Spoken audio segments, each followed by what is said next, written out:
Everybody ask me how I know. I smiled at them and said she told me so. Everybody ask me how I know. I smiled at them and said she told me so. Everybody. Guys, just fed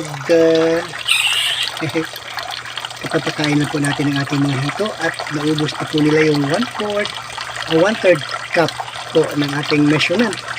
Ayan, konti na lang, maubos na lang. So, meron tayong bisita again ngayong hapon. It's Sunday, 8th of February. Meron tayong bisita. Eto si bisita natin, oh. Ayan. Okay, kilalanin niyo po yung bisita natin. Napaka-healthy po. Napaka-healthy po ng daga na ito. So, ayan po siya. Ayan. Ayan po siya. Buti na lang hindi pinakialaman ni Gizmo. Gizmo naman is pakialamero. So, ayan. Sige, tignan natin. Ayan. Gizmo! Ayan po. Pilit po niyang ginangat-ngat yung natin, no? Pilit po niyang ginangat-ngat yung bakal. Hindi mo yan mangangat-ngat. Wala ka, hindi ka na makakalabas po dyan. Wala na. So, dumarating na po talaga ang araw ng paghuhusga. Ito po yung mga daga na sumisira po ng ating mga bata pa ito mga guys, pero malaki na. So, ewan ko kung anong klaseng variety ng daga ito, but this time we will be able to capture him. Matagal din ito. No? Nilagyan ko nilagay natin ng pain dyan, no? Yan pain natin. Pero nung umpisahan siguro niya ngat-ngatin. Ayan, bumigay ka agad. Hindi kulong siya ngayon. Ayan po siya. Pilit po talaga niyang ginangat-ngat yung natin. No? Ngat-ngatin mo. Ayan po. Shh. Alis dyan. Shh. O, ito kasi ang mga natin. O, yan siya mga alaga nating pusa na pinapanood lang yung mga pangyayari. O, naghihintay lang din ng pagkain. Hindi sila marunong mag-hunting. So, ayan po. Ang ating daga. Nagmamakaawa. Ngangat-ngatin niya yan. Ayan. Sige, kain ka lang dyan. May pagkain dyan.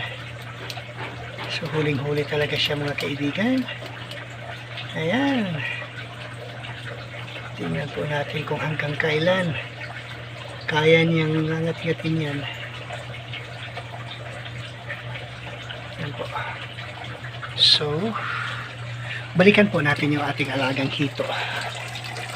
Wala pong 1 minuto o wala pong 3 minuto. Naubos na po nila yung 1/4 o 1/3 po cup ng kanilang pagkain.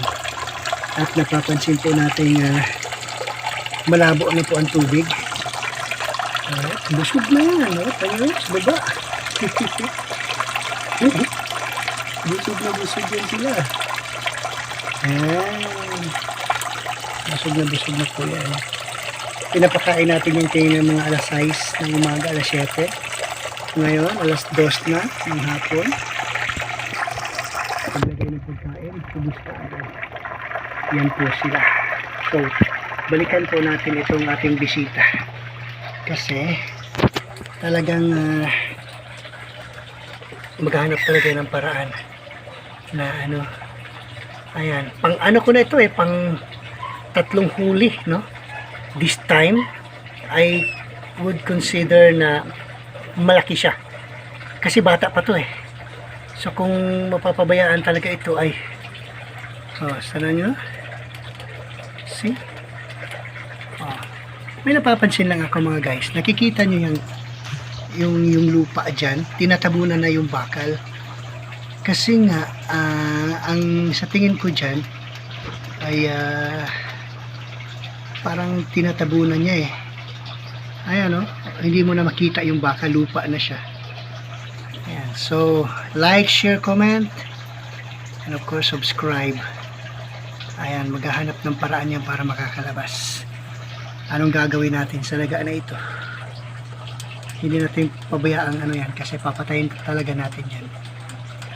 Kasi kinakain yan ang ating mga ano, ating mga binubutas nila ang ating mga sakop, pinaglalagyan ng pagkain. So please guys, comment, share, subscribe. Ayan po ang ating mga ano. Busog na yan sila. Magpapahinga na yan pagkatapos ng lahat. Yan lang po mga kaibigan. Kauban, maraming salamat. I smiled at them and said she told me so. Everybody asked me how